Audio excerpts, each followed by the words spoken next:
So you want to move something smoothly without teleporting, use add actor world offset. It shifts an actor relative to its current location.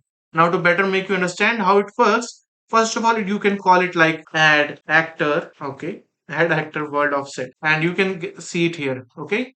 For now we already have it and now I'm going to use even tick execution pin into it.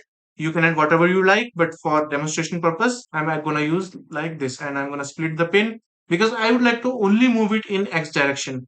You can move it however you like. You can just experiment with it. Now I'm gonna add into it and I'm gonna add like 5. So it keep on adding 5 into X and it will move very smoothly. You will see. So let's drag this into your world and wait a minute. Let me delete the clear start and let's start it. So as you can see, it started moving and it is moving very smoothly. Now it is perfect for usage of like elevators or sliding doors or moving platforms. You can use it however and wherever you like for these kind of purposes.